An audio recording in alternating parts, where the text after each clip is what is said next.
Good morning आप सभी बच्चों को। 11:15 पे क्लास आपकी शेड्यूल थी, लेकिन यहाँ से एक ही बटन क्लिक करना था, स्टार्ट हो जाती क्लास, लेकिन वो अपने आप बंद हो गई थी, तो इस कारण से क्लास नहीं चल पाई थी। देखिए यहाँ पर जो मैं कमेंट करता हूँ आपको,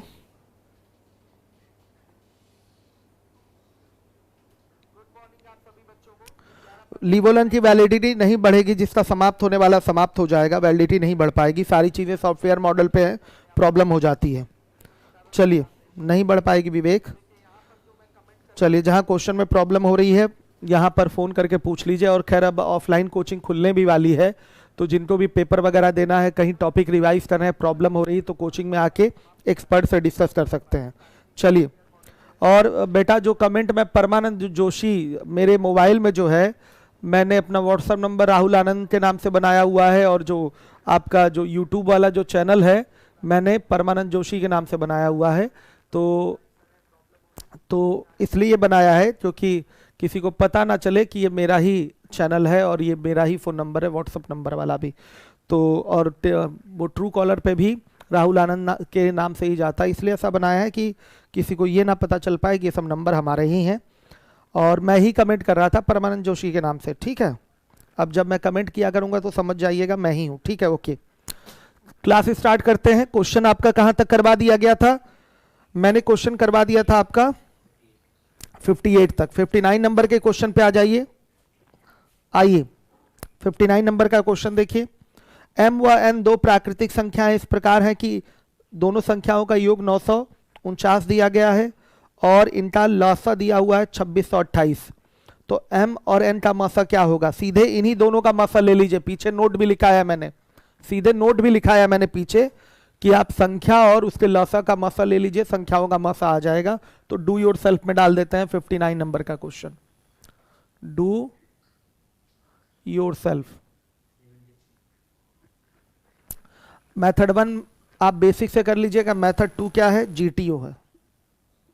इन दोनों तरीके से कर लीजिएगा। 73 आएगा।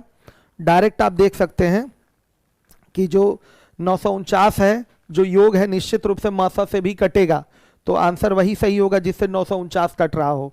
तो ये किससे कट रहा है? 73 से कट रहा है। तो 73 आंसर ही क्या है? सही है। हर एक बच्चा ध्यान देगा। सीधे क्या करना है? 949 और 2628 का आपको ले लेना है एचसीएफ। आंसर आ जाएगा 73। 60 नंबर के क्वेश्चन में आ जाइए। 60 निम्नलिखित कथनों पर विचार कीजिए। पहला कथन है आपका, मुझे दोबारा से लिखना पड़ेगा, x प्लस वाई और x की पावर 10 माइनस वाई की पावर 10 का मसा x प्लस वाई है। ध्यान से देखिए, ये कथन सही है। ये किससे कटेगा? x प्लस वाई से ये कट ही रहा है। और ये किससे कटेगा? आपका ये भी x प्लस वाई से कटेगा। आ रहा है समझ में? ध्यान से देखिएगा। अगर कल ही एक नोट लिखाया था मैंने, नोट लिखाया था, ध्यान दीजिएगा। नोट क्या था? x की पावर n माइनस a की पावर n हो और n उसमें सम संख्या हो। याद आ रहा होगा, कल नोट लिखाया था। तो ये x plus y, x minus y और x square minus y square से क्या होगा? विभाजित होगा। कल नोट लिखाया था मैंने, तो उसके आधार पे ये x प्लस वाई से कटेगा और ये अपना x प्लस वाई है, ये x प्लस वाई से कट ही रहा है। तो एचसीएफ इसका क्या होगा? x plus Y. एग्जैक्टली ये नंबर सिस्टम का सवाल है। कई लोग जो नंबर सिस्टम नहीं पढ़े हैं उनको ये समझने में प्रॉब्लम होगी, और जो पढ़े हैं उनको कोई दिक्कत नहीं होगी। तो खैर, जो नहीं पढ़ा है वो बाद में नंबर सिस्टम पढ़ेगा ही, तो क्लियर हो जाएगा। ये कथन सही है, एग्जैक्टली ये कथन सही है। दूसरे कथन पे आ जाइए। x प्लस वाई और x की पावर 10 प्लस वाई की पावर 10 का एचसीएफ दिया हुआ है। क्या दिया हुआ है? x plus Y. ये बात गलत है। एचसीएफ जो यहां दिया हुआ है x प्लस वाई, ये बात यहां गलत हो जाएगी। बेटा ठीक है, x प्लस वाई तो x प्लस वाई से कट रहा है, लेकिन x की पावर 10 प्लस वाई की पावर 10, ये जरूरी नहीं है कि x प्लस वाई से कटेगा। जो नंबर सिस्टम पढ़े हैं उनको याद है ये नियम। क्या नियम था? x की पावर n प्लस a की पावर n में n जब एक कैसी संख्या है? n जब एक आपकी सम संख्या है, तो ये x plus Y X minus Y से विभाजित नहीं होता। ये मैंने बताया था आपको, नोट लिखाया है। ध्यान दीजिए, फिर से यहां नोट लिखा देते हैं। x की पावर n प्लस a की पावर n में n बराबर क्या है, सम संख्या, तब ये x प्लस ए x माइनस ए से विभाजित नहीं होगा।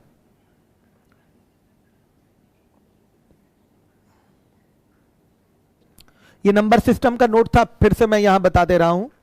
ये x की पावर 10 प्लस वाई की पावर 10 x प्लस ए से विभाजित नहीं होगा अगर यहां पर सम संख्या है तो, सम संख्या है तो। हाँ, अगर विषम संख्या घात विषम होता तो ये विभाजित हो जाता, x प्लस ए से विभाजित हो जाता। किससे होता, x प्लस ए से विभाजित होता अगर ये विषम होता तो।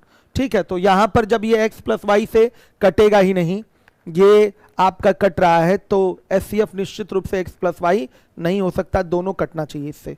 तो ये कथन आपका गलत है, सही है दूसरा वाला कथन गलत है, पहला सही है। अब आ जाइए तीसरे चौथे पे आइए। तीसरा कथन जो है आपका x माइनस वाई और x की पावर 10 प्लस y की पावर 10, इसका एचसीएफ x माइनस वाई दिया हुआ। बेटा ये भी गलत है, नोट के ही आधार पे आपको दूसरे स्टेटमेंट के नोट के आधार पे पता चल रहा है। ये तो x माइनस वाई से कटेगा, लेकिन ये x माइनस वाई से नहीं कटता।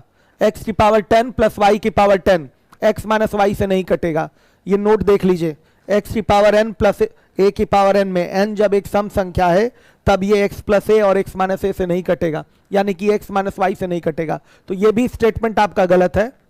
तीसरे के बाद चौथे पे आ जाइए, x माइनस वाई और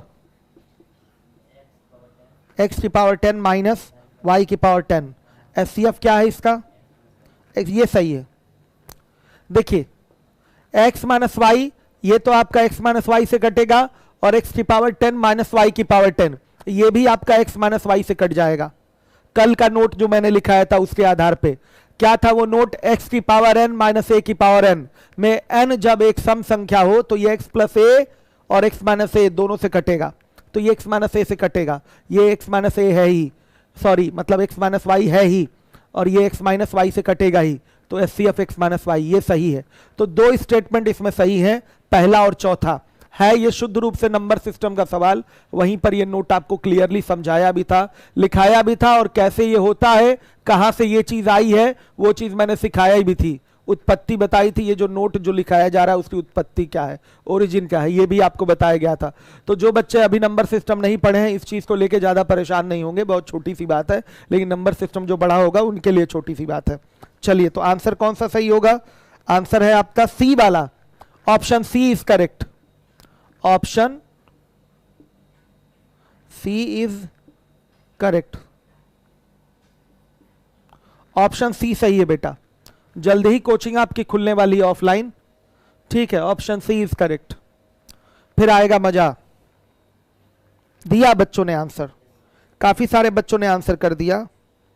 देखिए जिन बच्चों के लीवोलन के वीडियो डिलीट हो गए हैं उन वीडियो को रिकवर किया जा रहा है और वापस से फिर से डाला जाएगा, क्योंकि देखिए ये ऑनलाइन चीजें हैं, आज नहीं कल देश में एक ऐसी स्थिति आएगी जब मैक्सिमम लोगों का बैंक बैलेंस उड़ जाएगा हवा में। कैसे, क्योंकि ऑनलाइन चीजें और ऑनलाइन फ्रॉड बहुत होते हैं, ठीक है, इसलिए अब मैं बैंक में पैसा नहीं रखूंगा। बड़ी समस्या की बात है, ये ऑनलाइन धोखेबाजी धांधली बहुत ज्यादा होती है। अब देखिए ऑनलाइन क्लास से सारे वीडियो उड़ गए, अब कोई ना कोई टेक्निकल एरर आ गई है तो उसको सही किया जा रहा है, वीडियो रिकवर करके डाला जा रहा है वापस से, ठीक है। चलिए देखिए, जब से ये ऑनलाइन का सिस्टम आया है फ्रॉड ऑनलाइन में ज्यादा होने लगा है।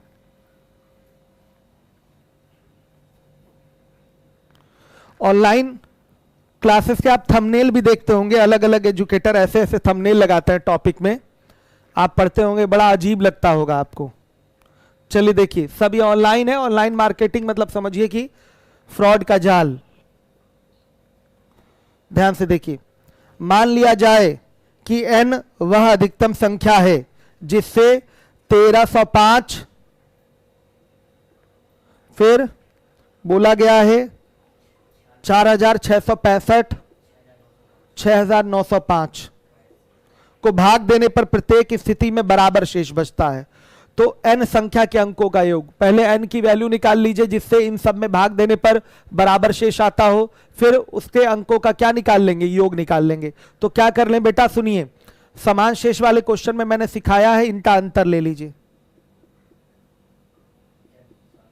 कितना आएगा, 3360। फिर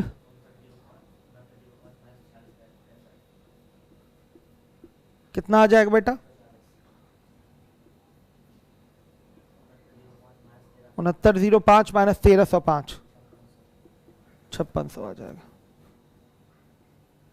इसी का एचसीएफ निकाल लेना है बस आपको। आ रहा है 1800, सॉरी 1120 आ रहा है। अंकों का योग बताइए, यही n है, यही क्या है, n है, यही वो संख्या है 1120, जिससे इन सब में भाग देंगे तो समान शेष आएगा। और इसी n के डिजिट सम के बारे में आपसे पूछा गया, अंकों के योग के बारे में पूछा गया है। तो अंकों का योग बताना है, क्या हो जाएगा, 1 + 1 + 2 कितना आएगा, 4। ये आपका आंसर है, 4 आपका आंसर होगा, नोट कर लीजिए, 4 आपका आंसर होगा। हर एक बच्चा नोट कर ले। वीडियो को लाइक और शेयर करते रहिए। जल्दी ही कोचिंग खुलेगी आप लोगों की। सत्यम मिश्रा, फिर आप पैसा कहाँ रखेंगे, अमित सर के पास रखा जाएगा, अमित सर कह रहा है। बड़ा सही। मुझे देखिए, दुनिया समाप्त होगी, एक ऐसा वायरस आएगा जो हवा में बहुत तरीके से घुल मिल जाएगा और लोग जब सांस लेंगे तो उसके माध्यम से शरीर में प्रवेश करेगा और आदमी का प्राण पखेरु उड़ जाएगा, जान ले लेगा। वो समझ में आ गया। कोरोना देख के लग गया है कि मतलब मनुष्य कितना असहाय है प्रकृति के सामने, साफ साफ दिखाई दे गया। तो ऐसा ही कभी कोई मजबूत वायरस आ गया तो उसी से आराम से दुनिया क्या हो जाएगी, नष्ट हो जाएगी। और पैसा आपका कैसे नष्ट होगा, ये ऑनलाइन जो बैंकिंग होती है उसके सहारे नष्ट हो जाएगा बड़े आराम से। चलिए, और तैयारी आपकी कहीं ना कहीं किस प्रकार से प्रभावित हो जाती है, ऑनलाइन एजुकेटर्स के माध्यम से। ऑनलाइन एजुकेटर अपने नाम को बनाने के लिए ऐसे ऐसे अजीब अजीब सवाल कराते हैं जिनका आपके एसएससी से या आपके जो भी एग्जाम दे रहे हैं उससे कोई लेना देना नहीं होता। तो वो भी एक बहुत बड़ी समस्या हो जाती है। जैसे टीयर 2 का 18 वाला पेपर था, मैक्सिमम ऑनलाइन एजुकेटर चिल्ला रहे हैं पेपर बहुत कठिन आएगा, सब कैट का सवाल उठा के करवा रहे थे, जबकि मैं क्लास में प्रॉपर कह रहा था ऐसा पेपर नहीं आने वाला है। 10-15% अगर कठिन आ गया तो पेपर टफ नहीं बोला जाता, उस कठिन को हटाकर भी सिलेक्शन हो सकता है, ठीक है। लेकिन ऑनलाइन एजुकेटर बच्चों को इस तरीके से प्रैक्टिस करा रहे थे सब कैट के क्वेश्चंस पे कि पेपर इजी आ गया, बच्चा जाके डिस्टर्ब हो गया वहां पर। तो ऑनलाइन में चीज़ें क्या हैं, बहुत ज़्यादा, चाहे वो ऑनलाइन मनी ट्रांसफ़र हो, चाहे ऑनलाइन चीज़ें हों, तो उससे बड़ा नुकसान होता है, दिखाई देता है। हाँ, जो इसमें जानकार बच्चे हैं, जिनको अनुभव है पेपर कैसा आना है, कैसा होना है, जिसके पास अपना दिमाग है, वो अपना दिमाग प्रयोग करेगा यूट्यूब वाले प्लेटफॉर्म पे तो बहुत अच्छा पढ़ लेगा, फिर उसको ऑफलाइन पढ़ने की ज़रूरत नहीं, क्योंकि सारी चीज़ें ऑनलाइन उपलब्ध है, बहुत अच्छी अच्छी चीज़ें भी ऑनलाइन उपलब्ध है। लेकिन उसके लिए चाहिए दिमाग, क्या पढ़ना है और क्या नहीं पढ़ना है, किसको फॉलो करना है, किसको नहीं फॉलो करना है। नहीं तो टीचर अपना नाम बनाने के लिए, एजुकेटर अपना नाम बनाने के लिए बच्चों को ऐसी ऐसी चीज़ें परोसता है कि बच्चा सोचता है बस बस यही है हमारे लिए, इसको पढ़ लो, इसी की वजह से हमारा सिलेक्शन रुक रहा था, जबकि उसका आपके सिलेक्शन से, आपके एग्जाम से कोई लेना देना नहीं होता। समझिए इस बात को। तो इसलिए बच्चा यहाँ से भी ऑनलाइन में भी डिस्टर्ब हो जाता है। चलिए देखिए, ये मैं नहीं बता पाऊंगा अब संतोष, ये पीछे भी कई सवाल कराए गए हैं इस तरीके के। समान शेष वाला पूरा बेसिक मैंने समझाया था संतोष, आपको बेसिक से समझाया था कि समान शेष आर आता है, आर सब में से घटाकर उसका लिया जाता है एचसीएफ। चूंकि आर रहेगा तो एचसीएफ नहीं ले पाएंगे, तो संख्याओं का फिर अंतर का एचसीएफ ही आपका फाइनली वो संख्या हो जाएगी। ये चीज़ सिखाई गई है आपको, तो अब इसको दोबारा नहीं बता पाएंगे हम संतोष। आप पीछे का वीडियो उठाकर देखिए, इसका डिटेल मिलेगा आपको। अब देखिएगा 62 नंबर का क्वेश्चन है। एक दूध विक्रेता के पास 21 लीटर गाय का दूध, 42 लीटर टोंड दूध है और 63 लीटर डबल टोंड दूध है। टोंड दूध किसको कहते हैं, जिसमें फैट की मात्रा क्या होती है, कम होती है। डबल टोंड रहे यानी कि फैट की मात्रा और बहुत कम हो गई। यदि इन दूधों को केनों में इस प्रकार पैक करना चाहता है कि प्रत्येक केन में बराबर बराबर मात्रा में दूध हो और 2 प्रकार के दूधों को एक केन में वह मिलाता नहीं है, तो केनों की न्यूनतम संख्या क्या है? तो देखिए कम से कम केन में इनको भरना है, अलग अलग प्रकार के दूध है, कम से कम केन में इनको भरना है, तो जो केन में दूध जाएगा उसमें अधिक से अधिक दूध जाएगा। केन की संख्या अगर कम चाहिए तो केन की क्षमता क्या होनी चाहिए? वो क्या होनी चाहिए? अधिकतम होनी चाहिए। केन की संख्या न्यूनतम होने के लिए केन की क्षमता अधिकतम होनी चाहिए।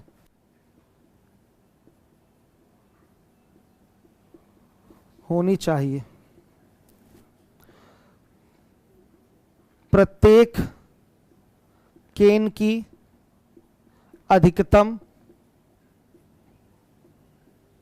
क्षमता बराबर क्या हो जाएगा बताइएगा? 21, 42, 63 का SCF, यही होगा। क्या हो जाएगा? केन की क्षमता हो गई 21 लीटर। समझिएगा ये 3 प्रकार के दूध हैं। 21 लीटर गाय का दूध है, 42 लीटर टोन्ड दूध है और 63 लीटर डबल टोन्ड दूध है। इन दूधों को केनों में भरना है, तो केन की क्षमता क्या होनी चाहिए? अधिकतम होनी चाहिए, तभी केन की संख्या न्यूनतम आएगी। तो दूध को केन में भरना है, यानी कि केन की क्षमता से ये दूध क्या होने चाहिए? पूर्णतः विभाजित होने चाहिए। 21 लीटर अगर केन है तो इसे 21 लीटर दूध को 1 केन में भरेंगे, 42 लीटर दूध को 2 केन में भरेंगे और 63 लीटर दूध को 3 केन में भरेंगे। टोटल केन कितने हो जाएंगे? 5। टोटल केन कितने हो गए? 5। केन की न्यूनतम संख्या। इतना तक तो आप पहले भी करते थे, ठीक है, ये काम तो पहले भी करते थे।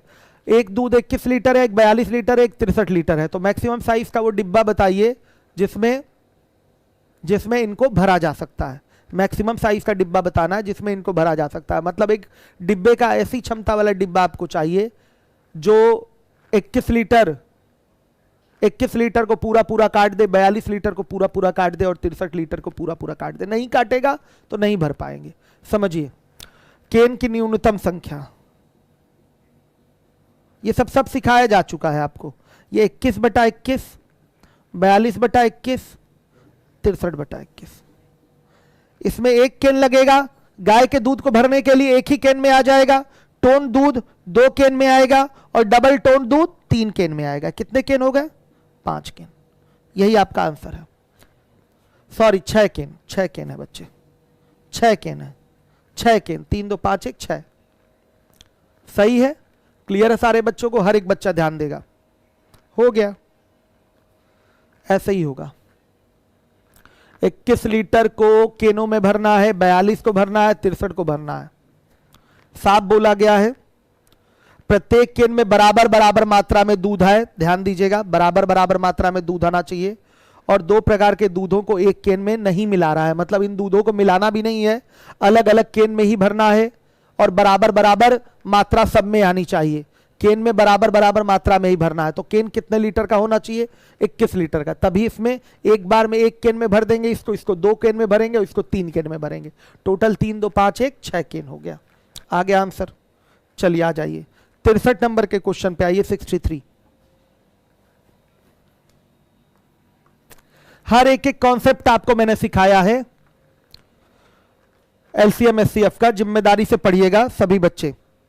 अब देखिए 2 संख्याओं ए और बी के एचसीएफ और एलसीएम का अनुपात 1:13 है, सॉरी 30 है। और एचसीएफ और एलसीएम के बीच का जो अंतर है वो 493 है। ए और बी के जोड़ों की संभावित संख्या ज्ञात करिए। ए और बी जो संख्याएं हैं इनके जोड़ों की संभावित संख्या बताना, संख्या नहीं बताना है, कितनी संख्याएं हो सकती हैं ए और बी टाइप की, वो आपको बताना है। देखिए 63 नंबर का क्वेश्चन। एलसीएम और एचसीएफ का जो रेशियो है 1:, क्या है, सॉरी एचसीएफ और एलसीएम का रेशियो क्या है? 1:30। तो ये हो जाएगा अगर x तो ये हो जाएगा 30x। इनका अंतर कितना दिया हुआ है? 493। तो 30x - x बराबर 493। तो 29x बराबर 493। तो x बराबर कटाएंगे 17 आ जाएगा। तो बेटा ये एचसीएफ आ गया कितना 17 और एलसीएम कितना आ गया आपका 30 गुणे 17 यानी कि 510। सही है, 17×51 510 सही है, क्लियर है। ये एचसीएफ और ये एलसीएम हो गया। आप देखिए संख्या ए है तो ए बराबर क्या हो जाएगा 17p और संख्या बी है बी बराबर क्या हो जाएगा 17q। भाई एलसीएम गुणे p और एलसीएम गुणे q, ऐसे ही तो संख्या बनेगी। अब x और y नहीं लिए क्योंकि x यहां ऑलरेडी हम ले चुके थे। सही है, 17p और 17q ले लिया। अब इसका एलसीएम निकालेंगे तो 17pq आएगा और ये किसके बराबर 510 के। तो pq बराबर कितना 30 आ रहा है। pq बराबर कितना है 30। p और q के क्या क्या मान लिए जाएं, सहभाज्य मान लेने हैं तो p और q के क्या क्या मान ले सकते हैं। p और q का मान ले लीजिए 1 और 30, 2 15, 4 5, 6 5, 4 5 नहीं बेटा रुक जाइए, 1 30 ले लिया, 2 15 ले लिया, फिर 6 5 ले लिया और फिर आपका 10 और 3 ले लीजिए, 3 और 10 ले लिया। इन सब में मल्टीप्लाई करने पर ये क्या बन रहा है 30 और इन सब से ये संख्या निकल के आएगी। P और Q के अलग अलग अपने सहभाज्य इस तरीके से सेट करके मान रख लिए हैं। ध्यान से देखिएगा PQ का सहभाज्य मान लिया है 1 30, 2 15 हमेशा सहभाज्य लेते हैं। क्यों लेते हैं क्योंकि P और Q में अब कुछ भी कॉमन नहीं है। 1 30, 2 15, 6 5, 3 10 इस तरीके से 4 संख्याओं की जोड़ी तैयार होगी, 4 जोड़ी तैयार होगी। तो संख्याओं के 4 जोड़े संभव हैं।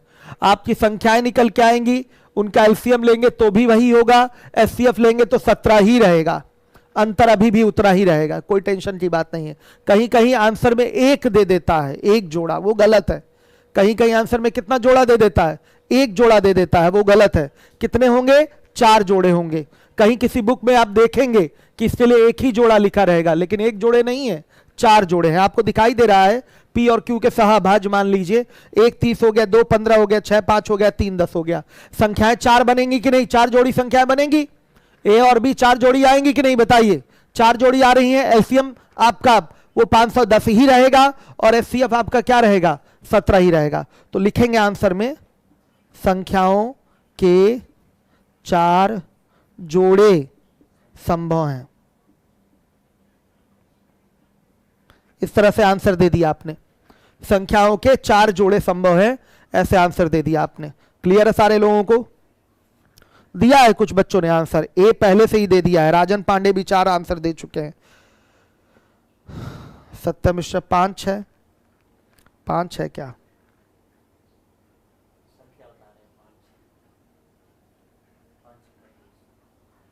5 है, अच्छा वो बता रहा था, ठीक। आदित्य 786 बेटा अब ऑफलाइन कोचिंग खुलने वाली है, ठीक है। लिवोलन की फीस वैसे है, सब्सक्रिप्शन आज से बंद करवा रहा हूं मैं, सब्सक्रिप्शन बंद करवाया जा रहा है आज से, उसमें बच्चों को फायदा था। चलिए देखिए, लेकिन काफी लंबे समय से ये सब्सक्रिप्शन का प्लान था, उसको बंद करवा रहा हूं। उसमें 4 बैचेस मिल रहे थे।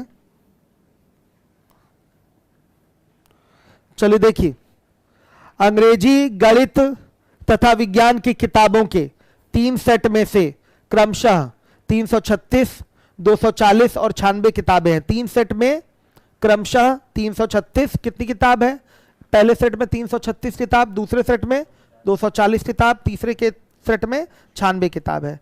इन किताबों को इस तरह से स्टैकों में लगाना है, मतलब एक के ऊपर एक लगाना है कि प्रत्येक स्टैक की ऊंचाई बराबर हो। यहां इसको स्टैक में लगाएंगे, एक के ऊपर एक 336 किताबों को रखेंगे, इसको भी आप स्टैक में लगाएंगे, इसको भी आप स्टैक में लगाएंगे, और प्रत्येक स्टैक की ऊंचाई क्या है बराबर है, और सभी किताबें विषयवार ढंग से रखी गई हैं।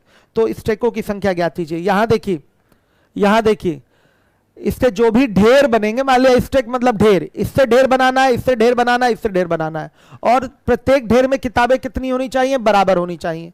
ध्यान से देखिएगा, प्रत्येक इससे भी ढेर बनाना है, कई सारे ढेर इससे बनेंगे, इससे भी ढेर बनाना है, कई सारे ढेर बनेंगे, इससे भी ढेर बनाना है, कई सारे ढेर बनेंगे। तो ढेरों में किताबों की संख्या बराबर होनी चाहिए, ध्यान दीजिएगा। तो ऐसे कितने ढेर बनेंगे, तो पहले ढेर में कितनी किताबें आएंगी वो पता करिए। आया समझ में? स्टैक है यहाँ पर, स्टैक मतलब जो एक के ऊपर एक रख के आप पूरा बनाते हैं, ढेर बनाते हैं किताबों का, वही स्टैक कहलाएगा। ठीक है, तो स्टैक बनाना है आपको। तो प्रत्येक स्टैक में किताबों की संख्या क्या होगी, ध्यान से देखिए। अगर स्टैकों की न्यूनतम संख्या चाहिए, पूछा है ना, स्टैकों की संख्या ज्ञात करें। देखिए यहां पर होना चाहिए स्टैकों की न्यूनतम संख्या ज्ञात करें, स्टैक की न्यूनतम संख्या, ये होना चाहिए था सवाल, ये होना चाहिए था सवाल बेटा, ये होना चाहिए। कट गया ना बाबू, कट गया, चलिए ये सवाल होना चाहिए, स्टैक की न्यूनतम संख्या। वही एक केन की न्यूनतम संख्या वाला ही सेम सवाल है, केन की न्यूनतम संख्या वाला ही सवाल है ये। उसी तरह से स्टैक की न्यूनतम संख्या निकालनी है। तो स्टैक में किताबों की संख्या क्या होनी चाहिए, अधिकतम। तो लिखेंगे प्रत्येक स्टैक में किताबों की अधिकतम संख्या। कैसे निकलेगा बेटा, 336, 240, 96 का एचसीएफ लेंगे, कितना आएगा 48। यानी कि प्रत्येक स्टैक में कितनी किताबें होंगी, 48। मतलब जो भी स्टैक में किताबों की संख्या होगी उससे ये विभाजित होगा, ये विभाजित होगा और ये विभाजित होगा। तो किसी का बंटवारा करना है ना, इसी को बांट के स्टैक में लगाना है, इसी को बांट कर स्टैक में लगाना है, इसी को बांट कर स्टैक में लगाना है। तो स्टैक, प्रत्येक स्टैक में जो भी किताब होगी वो इसी को बांट कर आएगी, इसको बांट कर आएगी, इसको बांट कर आएगी। मतलब स्टैक के किताबों की संख्या से ये और ये विभाजित होना चाहिए। तो वो क्या होगा, निश्चित रूप से इन सब का एचसीएफ होगा। चूंकि इसको अधिकतम लेना है क्योंकि स्टैकों की संख्या न्यूनतम ज्ञात करनी है, ध्यान दीजिए।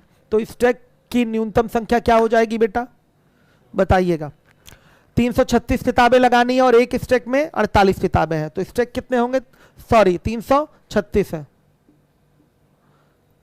और प्रत्येक स्टैक में 48 किताबें हैं, तो स्टैक कितने हो जाएंगे, 336 बटा 48। 240 किताबों को स्टैक में लगाना है, एक स्टैक में कितनी किताब है, 48। फिर 96 किताब को स्टैक में लगाना है और प्रत्येक स्टैक में कितनी किताबें हैं, 48। तो यहां आएगा कितना, 7 स्टैक, यहां 5 स्टैक बनेंगे और यहां 2 स्टैक, 7 5 12 2 14 स्टैक। ये स्टैक की न्यूनतम संख्या है, ये स्टैक की न्यूनतम संख्या है। क्वेश्चन नंबर कौन सा था ये, 64। इस तरीके से लगेगा। जैसे केन की न्यूनतम संख्या निकाली है, केन की अधिकतम क्षमता निकाल ली आपने, फिर केन की अधिकतम क्षमता निकालने के बाद केन की संख्या काउंट करनी है, तो आपने डिवाइड कर लिया था कि 21 लीटर में कितने केन चाहिए, आपके 42 लीटर में कितने केन चाहिए और फिर 63 लीटर में कितने केन चाहिए, वहां से केन की संख्या निकाल ली। सेम वही स्टैक वाला भी सवाल है। आपका 336 किताबें हैं, फिर 240 किताबें हैं और अलग विषय की 96 किताबें हैं। इनको विषयवार ढंग से स्टैक में लगाना है। 336 किताबों के स्टैक बनेंगे, 240 किताबों के भी स्टैक बनेंगे और 96 किताबों के भी स्टैक बनेंगे। ये अलग अलग विषय की किताबें हैं और स्टैक में किताबों की संख्या बराबर है।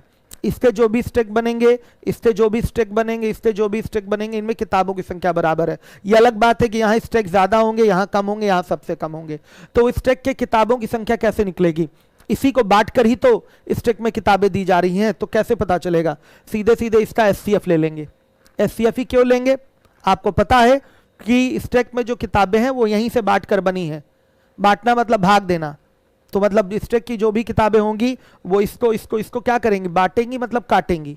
ठीक, और चूंकि ये संख्या सबके लिए बराबर रखनी है तो आपको एक ऐसी संख्या चाहिए जो इन सबको काटे। और चूंकि हमें स्टैक की न्यूनतम संख्या निकालनी है, इसलिए स्टैक में किताब क्या होने चाहिए, अधिकतम होने चाहिए। तो हो गया एचसीएफ, परिभाषा के अनुसार हो गया ये एचसीएफ। समझिए इस बात को, एकदम सेम ये दूध वाला क्वेश्चन है, केन वाला क्वेश्चन है। 65 हर एक बच्चा ध्यान दे, कर भी लिया होगा कई सारे बच्चों ने।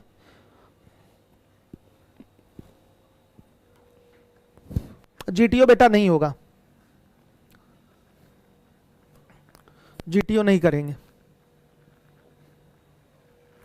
चलिए आ जाइए, अब इसके बाद 65 नंबर का क्वेश्चन है 65।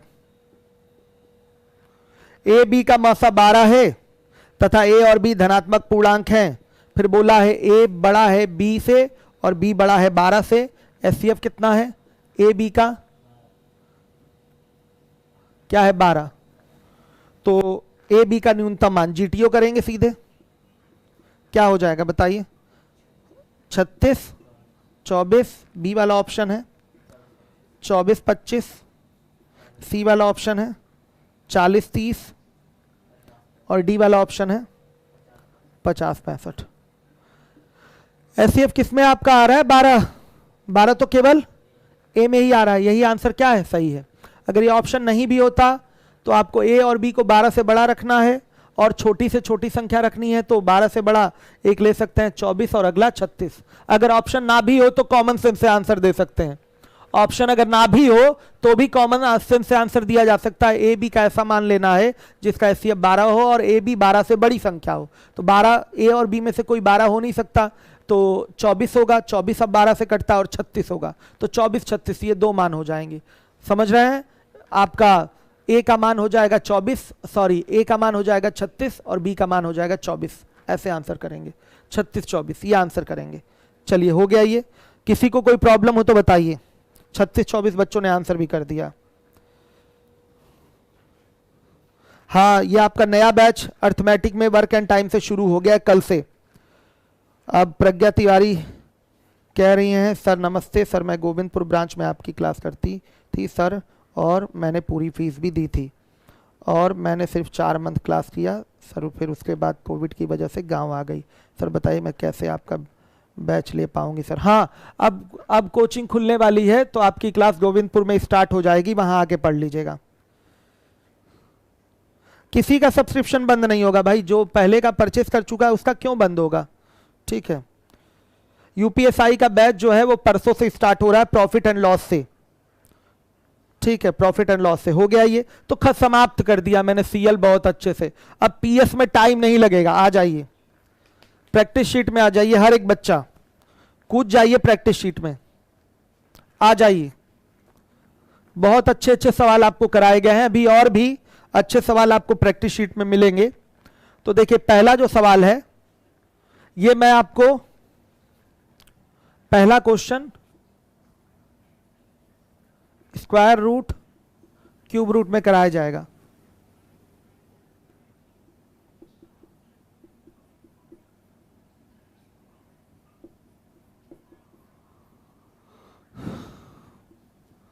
स्क्वायर रूट क्यूब रूट में आपका पहला क्वेश्चन कराया जाएगा, यहां नहीं। सवाल क्या है, 1323 को किस छोटी से छोटी संख्या से गुणा किया जाए कि ये पूर्ण घन बन जाए, परफेक्ट क्यूब बन जाए। तो कहां का बेटा क्वेश्चन है ये आपका, कहां का सवाल है बताइए, स्क्वायर रूट क्यूब रूट का क्वेश्चन है, सही है। जरा इसको देंगे अमित सर, देंगे, बैठना चाहते हैं हम, ओरल कराना है क्वेश्चन। सब सब सब एक साथ, तभी तो ऊपर उठेगा ये, सब रखिए, रख दीजिए।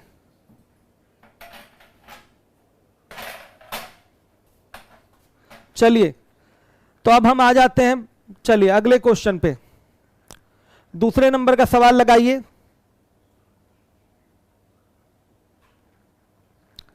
दूसरे नंबर का सवाल लगा दिया। देखिए हर एक बच्चा देखेगा, वह छोटी से छोटी संख्या जिसे 12 15 20 या 54 से भाग करने पर प्रत्येक दशा में 4 शेष बचता है, वो आपको बताना है। तो सुन लीजिएगा, आप अगर बेसिक से करना चाहें तो ये एलसीएम का सवाल है। आपको एक ऐसी संख्या बतानी है जिसमें भाग देने पर 4 शेष बचे, मतलब भाग देने की बात आ गई, इन सब से भाग देना है 12 15 20 54 से। तो निश्चित रूप से ये एलसीएम का क्वेश्चन है। आप 12 15 20 54 का एलसीएम निकाल लीजिए, कटने वाली संख्या आएगी, 4 उसमें जोड़ देंगे तो क्या होगी आपकी 4 शेष देने वाली संख्या आएगी। अगर जीटीओ करना है तो एक ही बार में कर सकते हैं, वही उत्तर सही होगा जिसमें से हम 4 घटा देंगे तो वो 12 15 20 54 से क्या होगा, विभाजित हो जाएगा। तो सब में 4 घटा दीजिए, सब में 4 घटाइए।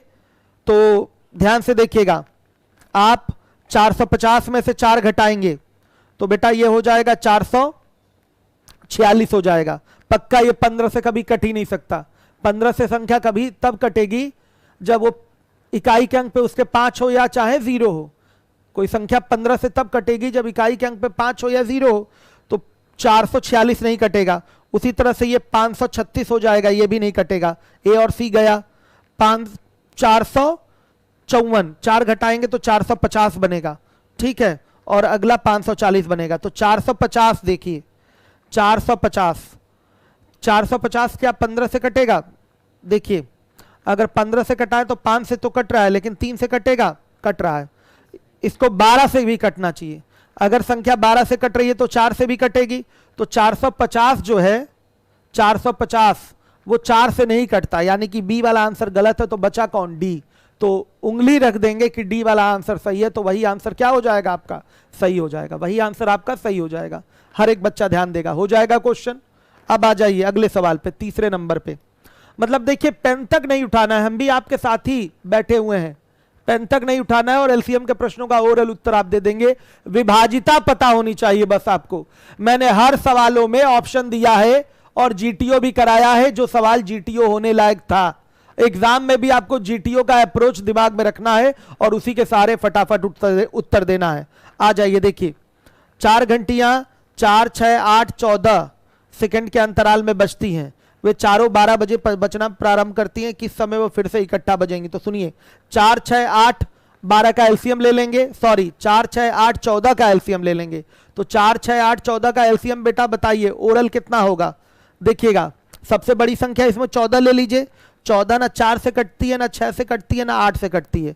अगर इसको 4 से कटने लायक बनाना है तो इसमें एक 2 से गुणा कर देंगे, ठीक है, तो 28 हो जाएगा। अब ये 4 से कटने लायक बन जाएगा। तो सुनिएगा, लेकिन 6 से कटना है तो 6 से कटने के लिए इसमें हम किससे गुणा कर देंगे? एक 3 से गुणा कर देंगे। किससे गुणा करेंगे? 3 से। तो कितना हो जाएगा बताइएगा, बोलिए। 84 हो गया बेटा, सही है आपका, 84 हो गया। अब देखिए, अब ये अभी भी 8 से नहीं कट रहा है, तो 8 से कटने के लिए अभी एक और 2 की कमी है। तो 84 में 2 का गुणा कर देंगे तो कितना हो जाएगा? 168 सेकंड हो जाएगा। मतलब 168 सेकंड के अंतराल पे ये बार बार बजेंगी, फिर से एक साथ बजेंगी। तो 168 का मतलब कितना मिनट कितना सेकंड हो गया? 2 मिनट 48 सेकंड हो गया कि नहीं? 2 मिनट 48 सेकंड। मतलब अब कब इकट्ठा बजेंगी? 12 बजकर 2 मिनट 48 सेकंड पर फिर से इकट्ठा बजेंगी। क्लियर है कि नहीं? कर लिया ओरल? उठाए हैं पेन, हम बताइए। हमने ओरल एलसीएम निकाला है, आप भी ऐसे निकाल सकते हैं। ओरल एलसीएम निकालना छोटी छोटी संख्याओं का हमने आपको बता रखा है, छोटे छोटे में अप्लाई हो जाता है बहुत जल्दी से, हमारा जो शॉर्टकट है। तो आप आराम से शॉर्टकट के माध्यम से बता सकते हैं बिना किसी दिक्कत के। सही है। अब चलिए, अब इसके बाद आ जाइए, अब आते हैं हम लोग चौथे नंबर के सवाल पे, क्वेश्चन नंबर 4 पे।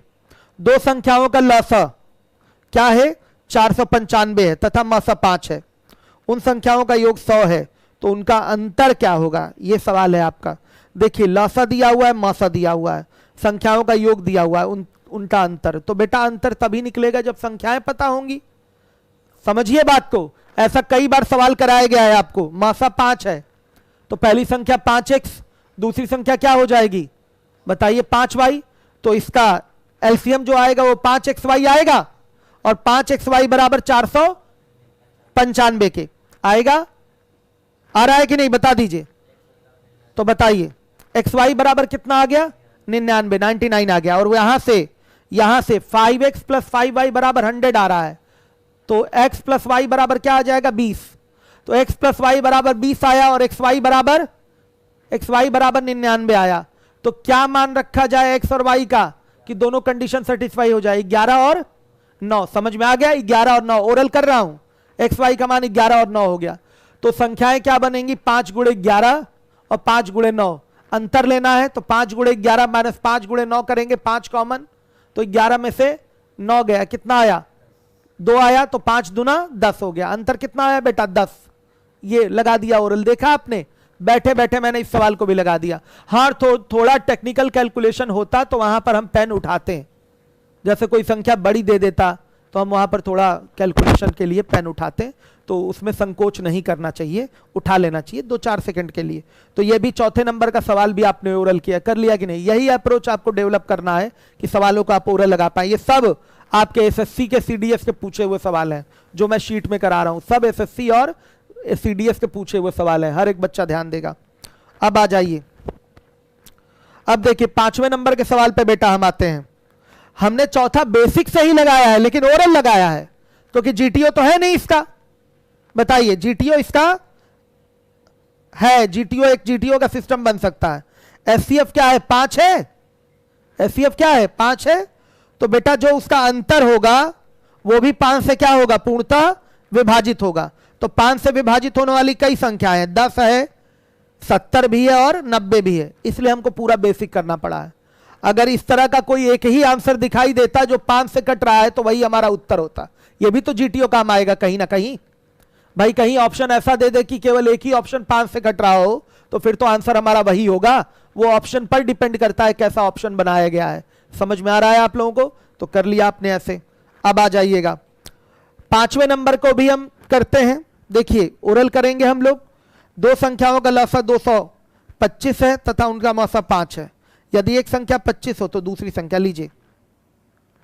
बेटा कितना होगा? लसा गुणे मौसा बराबर पहली संख्या गुणे दूसरी संख्या कर लीजिए, आराम से आ जाएगा। 25 नवा कितना हो गया? 225 और 50 25, 25 आ गया 25। और सॉरी 9 5 45, 45 आएगा बेटा 45। सही है, ओरल कर लिया इसको।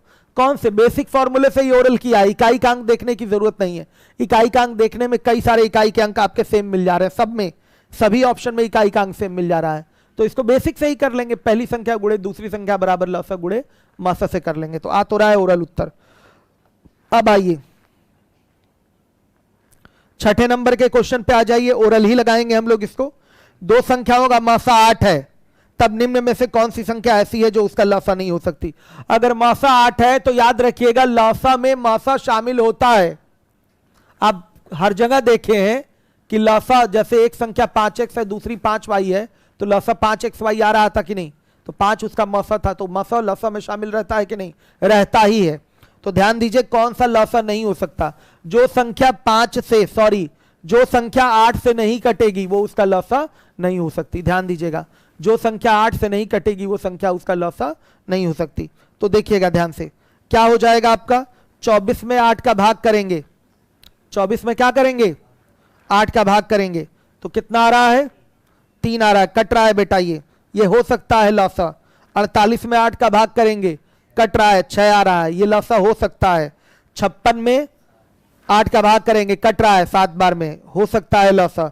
लेकिन 60 जो है ये उनका लसा नहीं हो सकता, क्योंकि मैंने आपको बताया है कि लसा में मासा शामिल होता है और मासा अगर शामिल है तो वो मासा से लसा हमेशा विभाजित होगा। लसा जो होता है संख्याओं का वो हमेशा संख्याओं के मासा से पूर्णतः क्या होता है? विभाजित होता है, याद रखिएगा। तो आपका विभाजित हो रहा है मतलब 60 कटना चाहिए लेकिन नहीं कट रहा है, इसलिए ये लसा नहीं हो सकता। यही आपका क्या होगा? आंसर होगा। हर एक बच्चा जिम्मेदारी से देखेगा। बताइए कोई प्रॉब्लम हो तो बोलिए आप मुझे, कोई दिक्कत है तो बताइए। आ रहा है समझ में सबको? अब आ जाइए 7वें नंबर के क्वेश्चन पे आते हैं। 10,000 नहीं है, 1,000 में से कौन सी ऐसी सबसे छोटी संख्या जोड़ी जाए ताकि वह योग 45 से पूरी तरह से विभाजित हो जाए? तो बेटा ये तो नंबर सिस्टम का क्वेश्चन है, लेकिन आप जीटीओ से कर लीजिए। क्या जोड़ा जाए कि 45 से कट जाए? मान लिया 35 जोड़ेंगे तो 1035 बनेगा। तो जो संख्या 45 से कट रही है वो आपकी किससे कटनी चाहिए? वो आपकी 9 से भी कटनी चाहिए। तो 1035 अगर हो जाएगा तो क्या 1035 9 से कटेगा? हाँ कट रहा है। अगर 1080 कर देंगे तो भी ये 9 से कट रहा है। 1020 कर देंगे तो ये 9 से नहीं कट रहा है। 1010 कर देंगे तो ये 9 से नहीं कट रहा है। तो सी और डी तो कैंसिल हो गए, बचा कौन? ए और बी बच रहा है। ये आपका 9 से कट रहा है। 1035 भी 9 से कट रहा है और 1080 भी कट रहा है। तो बेटा आपसे क्या मांगा है? छोटी से छोटी जोड़ी जाने वाली संख्या मांगा है ना? छोटी से छोटी जोड़ी जाने वाली संख्या बताना है। तो क्या होगा? 80 नहीं होगा, क्या होगा? 35 होगा। क्या होगा? 35 होगा। समझ में आ गया? 35। तो यही आपका क्या होगा? आंसर होगा। क्लियर है कि नहीं भाई? 35 और 80 जोड़ने पर ये 45 से पूरी तरह से विभाजित हो रहा है, लेकिन हमसे छोटी से छोटी जोड़ी जाने वाली संख्या मांगा है, इसलिए उत्तर क्या होगा? 35। निपटा दिया सवाल। विभाजिता क्लियर रहेगा तो बहुत सारे क्वेश्चन निपटा लेंगे आप। अब आइए 8वां नंबर तो नहीं कराएंगे, डू योर सेल्फ है। एलसीएम एचसीएफ का रेशियो पूछा है। चलिए अब आ जाइए 9वें नंबर का ओरल उत्तर दिया जाएगा।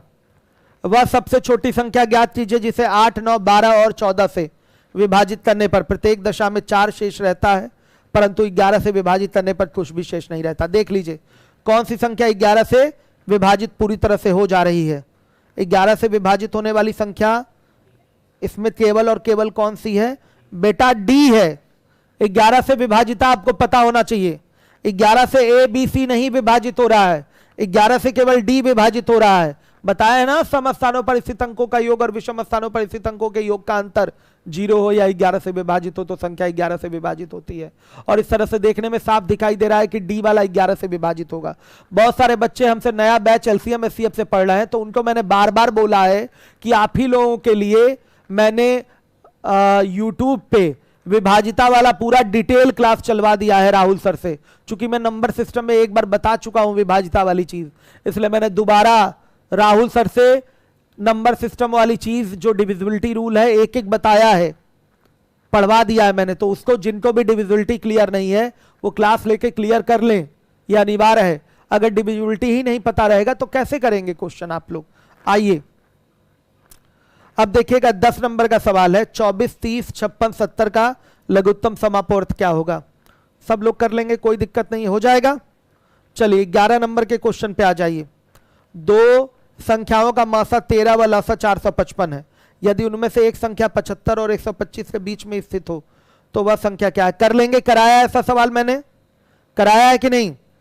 आप जीटीओ भी करना चाहें तो ये जो आप 75 125 के बीच की संख्या जो आपकी मासा 13 दे दे वो क्या हो सकती है? देखिए 75 125 के बीच में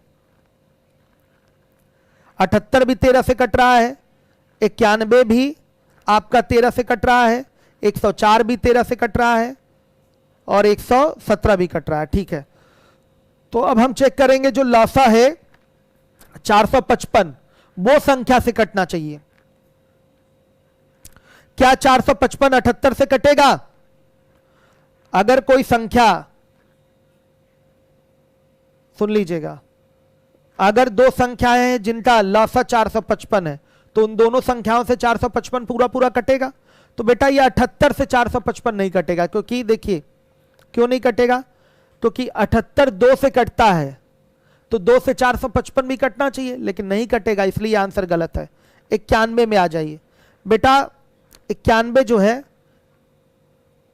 किससे कटता है? आपका 13 से कटता है और 7 से कटता है। तो क्या 13 या 7 से 455 कटेगा? ध्यान से देखिए, कटा के देख लेते हैं 7 से कट रहा है कि नहीं। 7 6 42, हाँ कट रहा है। 13 से कटाएंगे 13 3 39 और 13 5 65 कट रहा है बेटा, कट रहा है। 91 से 455 कट रहा है, तो यह संख्या आपकी हो सकती है, यह संख्या आपकी हो सकती है। अगर 104 से चेक करेंगे तो नहीं होगी। 104 2 से कटता है तो 2 से 455 को भी कटना चाहिए, नहीं कट रहा है। 117, ध्यान से देखिएगा, आपका 13 और 9 से 117 कट रहा है, तो 117 से 455 कट रहा है, इसका मतलब 13 9 से 455 भी कटना चाहिए। तो 13 से तो 455 कट जा रहा है, लेकिन 9 से कट रहा है, नहीं कट रहा है। यानी कि उत्तर केवल जीटीओ से क्या देंगे? बी वाला 91। संख्या क्या होगी? 91। जीटीओ से दिया है आंसर। वैसे मैंने इसका बेसिक भी कराया है आपके सीएल में ऐसे सवाल का, और आपका जीटीओ भी कराया है, दोनों तरीके कराए गए हैं। अभी मैंने केवल जीटीओ किया। संख्या वही सही होगी जिससे 455 पूरा पूरा कट रहा हो।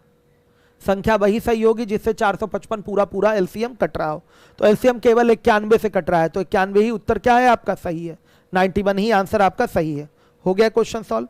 देखिए बैठे बैठे सारा सवाल मैंने ओरल कर दिया है, हर एक बच्चा ध्यान दे, ठीक है। बच्चे भी हमारे फटाफट आंसर कर रहे हैं, हमारे आंसर देने से पहले भी आंसर दे रहे हैं।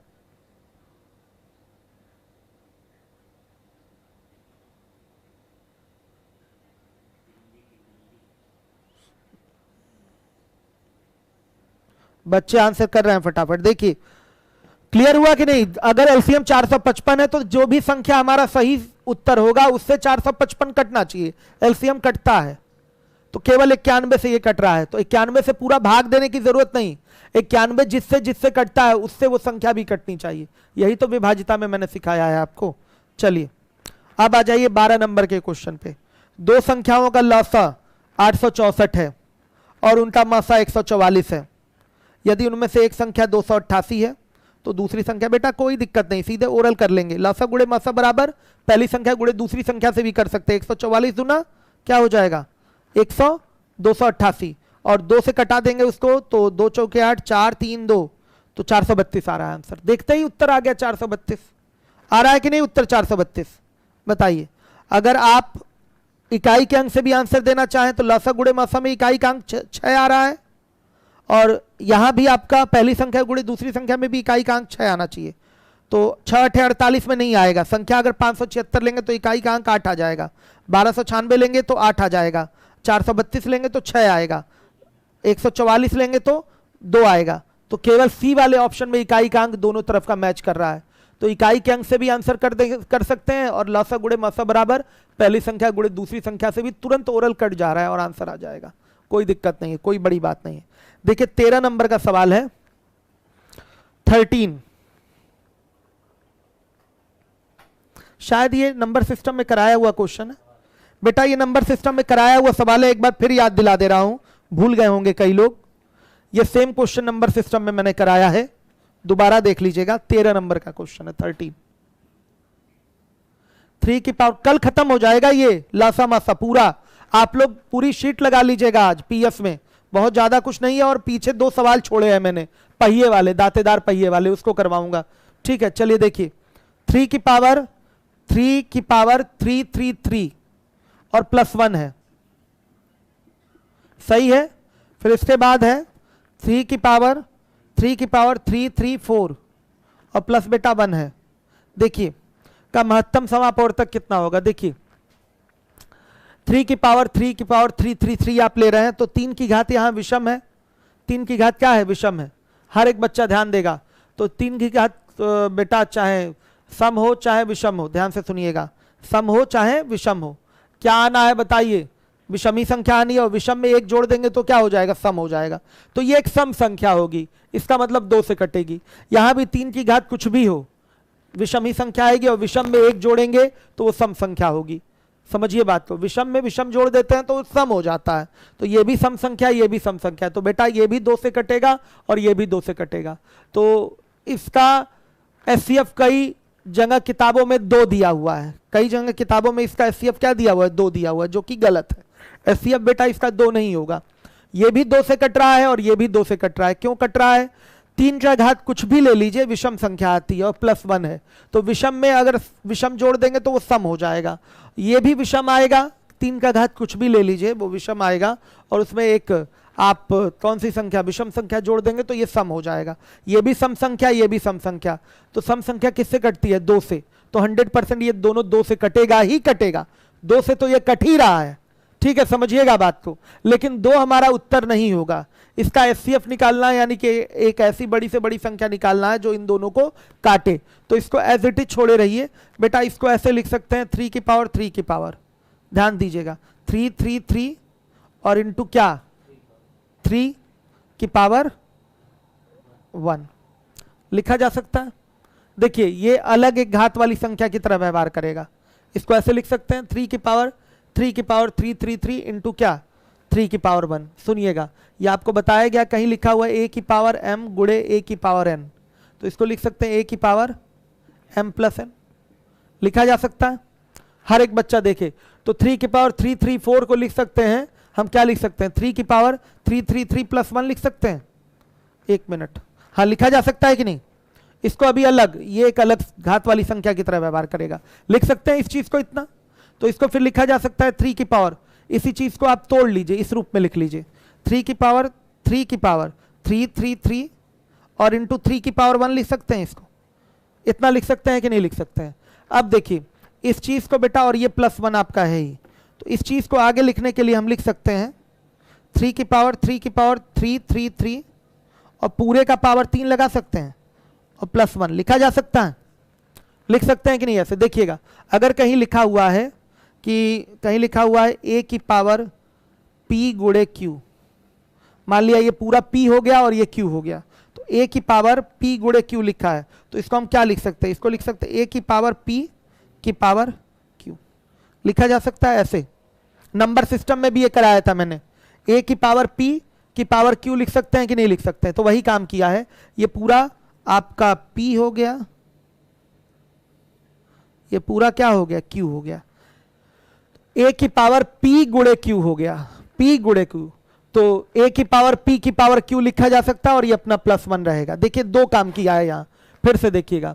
ये जो आपका क्वेश्चन था 3 की पावर 3 की पावर 3 3 4 और +1 यहां था, ये था। इसको मैंने कैसे लिख दिया? इसको मैंने लिख दिया 3 की पावर, ये देखिए ये घात वाली संख्या की तरह अलग से व्यवहार करेगा, इसको अभी बेस छोड़े रहिए। 3 की पावर 3 3 4 को लिख सकते हैं 3 की पावर 333 + 1 334 होगा कि नहीं? लिख सकते हैं। अब देखिए बेटा ये किस रूप में आ गया? a की पावर m + n के रूप में, a की पावर m + n के रूप में। ये कहां से आता है? कहीं लिखा हो a की पावर m गुणे a की पावर n, तभी घातों को क्या किया जाता है? परस्पर जोड़ा जाता है। तो यहां घातें परस्पर जुड़ी हैं, यानी कि इसका प्रारंभिक रूप क्या रहा होगा? 3 की पावर 333 इंटू 3 की पावर 1 रहा होगा। तभी दोनों चीजें गुणा होगा, आधार बराबर है, गुणा करने की क्रिया में घातों को जोड़कर 3 की पावर 334 किया जाएगा, +1 ये अपना रहेगा ही। अब देखिए ये जो पैटर्न हो गया 3 की पावर p गुणे q हो गया। तो 3 a की पावर p गुणे q अगर कहीं लिखा हुआ है तो इसको लिख सकते हैं a की पावर p की पावर q, या इसको ऐसे भी लिख सकते थे a की पावर q की पावर p, जैसी जरूरत हो उस हिसाब से लिख सकते हैं। फाइनली इसका गुणा ही होना होता है, ठीक है? तो यही रिजल्ट आता है। तो अगर कहीं ये रिजल्ट लिखा है तो इसको ये लिख सकते हैं, तो ये इतना लिख देंगे बेटा। तो ये किस फॉर्मूले में आ गया? ये आपका किस फॉर्मूले में आ गया? a³ + b³ के फॉर्मूले में आ गया। तो ये आएगा एक ब्रैकेट में a + b, तो 3 की पावर 3 की पावर 333 +1 आ जाएगा, और दूसरे ब्रैकेट में बहुत कुछ आएगा, उसको हटा दीजिए। आ गया समझ में? किस फॉर्मूले में आया है? ये आ गया है a³ + b³ के पैटर्न पे। देख लीजिए ये पूरा a³ हो गया, और ये एक का मतलब एक का क्यूब बोल सकते हैं, तो b³ हो गया। तो ये आता है a + b एक ब्रैकेट में आता है, दूसरे ब्रैकेट में a² + b² - ab आता है। तो इसको लिखने की जरूरत नहीं, केवल हमें दिखाई दे गया a + b कितना है? 3 की पावर 333 +1। यहां कुछ भी उससे मतलब नहीं है, क्योंकि ये जो इसका एक पार्ट है इस संख्या के ही बराबर आ गया। तो अब एचसीएफ मैक्सिमम यही होगा, एचसीएफ इसका क्या होगा? मैक्सिमम यही होगा। तो एचसीएफ क्या आएगा आपका? एचसीएफ इसका आएगा 3 की पावर 333 +1। मेरे जो बच्चे हैं नंबर सिस्टम वाले वो इसको समझे होंगे। पानी पिलाइए जरा सा, उधर है पानी। क्या है आंसर की गलत है क्या किसी में? हाँ, किसका आंसर क्या दिया है इसमें? 2 दिया है।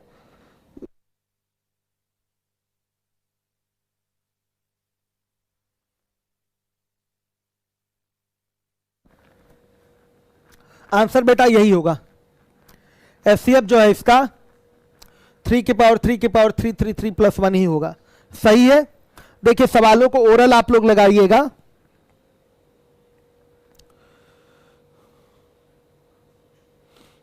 देखिए अजय गुप्ता, दिल्ली की बिल्ली, ध्यान दीजिएगा। कोचिंग खुल जाए तो बेटा प्रयागराज आइएगा, अभी पढ़ाई चल रही तो पढ़ते रहिए। सर नंबर सिस्टम PS1 में 119 नंबर में है, सेम टू सेम। हाँ सेम टू सेम है आकाश, एकदम सही कह रहे हैं। संदीप नाग आपका क्वेश्चन क्या है, क्या रिप्लाई करें? क्या क्या है? किनका? संदीप नाग। कहाँ बेटा? अब वो नहीं आगे बढ़वाना चाहते हैं क्या? क्या? हाँ तो यही कोचिंग खुलेगी, आइएगा यहाँ, जो भी क्वेश्चन फंसेगा एक्सपर्ट से पूछ लीजिएगा। 1 साल से ज्यादा वैलिडिटी दी गई है ना इन बच्चों को। 1 साल मतलब कुल मिला के 15 महीने की वैलिडिटी दी गई है आप लोगों को, ठीक है? चलिए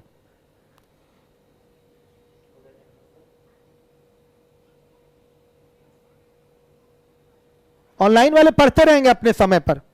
जब कोचिंग खुलेगी तो आपका ये जो बैच है, जो एलसीएम वाला बैच है, ये 10 बजे से चलेगा और रेगुलर चलेगा, क्योंकि मुझे इसी को क्लास से ही, ऑफलाइन क्लास से ही मैं इसको ऑनलाइन करता हूं ना, अलग से थोड़ी पढ़ाता हूं। जो मैं क्लास में पढ़ा रहा हूं लाइव, वही चीज आपको मिलती है ऑनलाइन वालों को डायरेक्ट वहीं से क्लास में। और वहां भी मैं कन्वर्सेशन आपसे करता हूं, जैसे अभी बात कर रहा हूं तो वहां भी मैं मोबाइल मंगा के आपके चैट्स पढ़ता रहता हूं और आपको रिप्लाई करता रहता हूं, तो वो और फिर अच्छा हो जाता है। जब क्लास से ही मैं लाइव करता हूं आपकी ऑनलाइन क्लास को, तो और मजा आता है उसमें, ठीक है? और फिर मेरे चेहरे पे थोड़ी हंसी भी होती है, ऐसे काला कैमरा देख के हंसी आती ही नहीं, बड़ी समस्या रहती है। तो बच्चे सामने रहते हैं तो कहीं ना कहीं मतलब एक बहुत ही खुशनुमा माहौल बना रहता है, बहुत अच्छा लगता है पढ़ाने में। तो यहाँ तो एकदम चेहरे पे अभी 12 बजा हुआ लग रहा है, कोई डंडा लेके दौड़ा रहा है मुझे, इस तरीके से मुंह लटका हुआ, चेहरे पे 12 बजा हुआ है। तो चूंकि हम लोग को ऑफलाइन ही पढ़ाने की आदत है, तो बड़ा मतलब हम नाटक मतलब बच्चे नहीं है तो हम बिना कैमरे के सामने नाटक नहीं कर सकते, वो आदत नहीं है।